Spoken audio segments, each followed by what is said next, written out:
Hi guys, this is EBPMAN with tabletsforme.com, and today we're going to do an unboxing of the Samsung Galaxy Note 8.0. Alright, so go ahead and break the seal. And it slides out easily. Here is the actual Galaxy Note. We'll take a look at the dimensions and do some comparisons later on.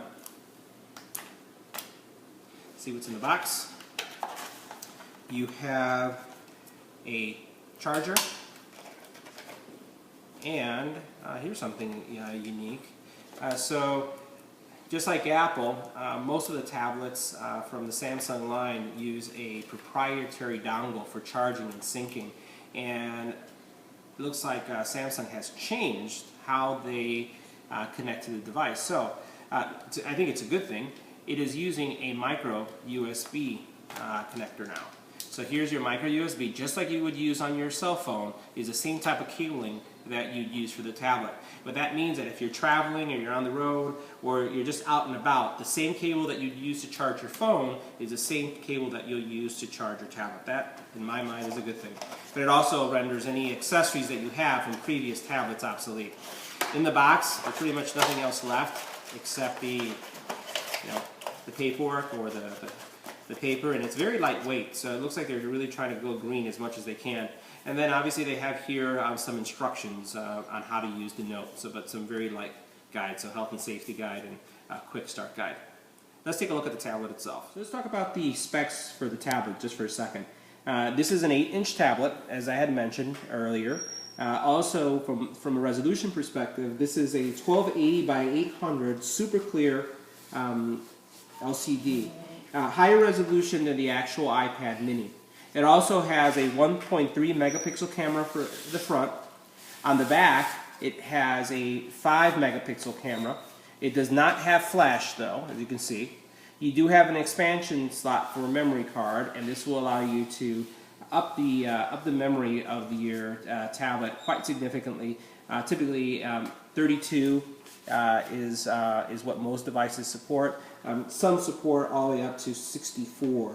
We'll confirm that a little bit later. It does have a quad core processor, 1.6 gigahertz, 2 gigabytes of RAM, and one of the things that also Samsung has been doing with these tablets has been including an IRD port. And an IRD port is what you would use, or what your TV uses as you're changing the control using the remote control. So this will serve as a giant remote control for your television as well.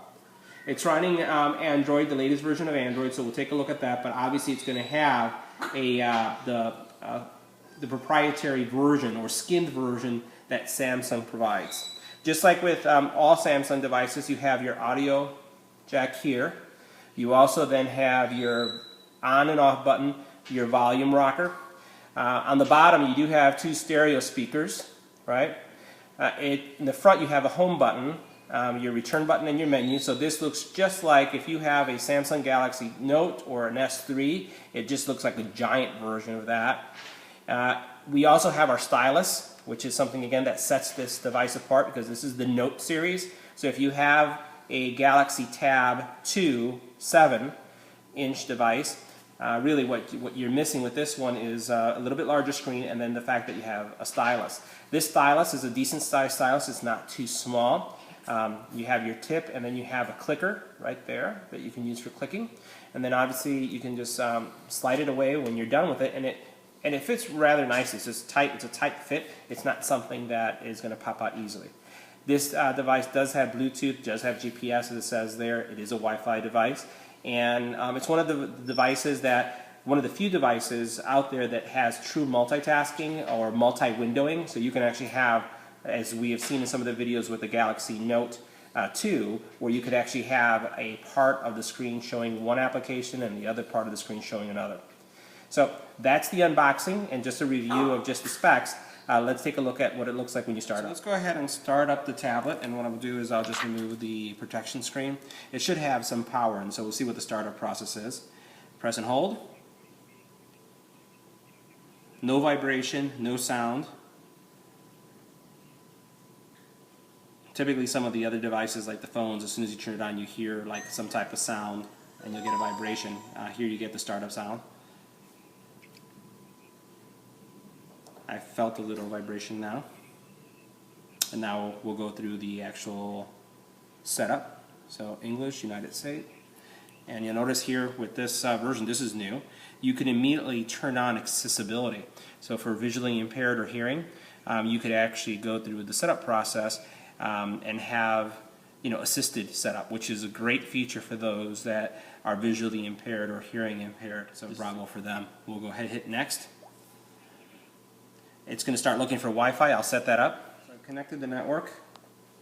Now it's going to look at the date and the time zone. I'm going to change my time zone. I'll hit next. What I'll do is I'll skip this. This is where you can set up all your connectivity within the Samsung hub. I'll do that later. Here, it's going to this is now Google. So this is standard Google setup, so you're going to have to set up your account and whatnot. So I'll go ahead and do that as well now. I inputted my Gmail account, and now it's going through the setup process. Again, standard Google. The only thing that we saw here that was different was that accessibility features that we saw at the very beginning, which is something that Samsung looks like they have implemented. The other thing that you'll notice here is that I have that little eye that's coming up. That little eye is the actual tablet noticing that the device is being looked at, so it will not turn off because of that. So we'll let it go through its setup process. That's going to take a couple minutes, and you'll see that eye turn on every now. So if you notice when, oh, there it goes, it will just continue to flash. Let me continue through the standard Google setup, and it's right now asking about the Google Wallet. So I'm not going to do that now. And now it's asking some questions regarding if I want to restore back up all my content. The answer is yes.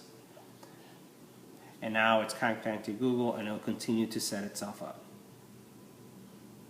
Okay, so it's finished the setup, and now again more confirmations. This is all Google about GPS and location. I'll leave that as is.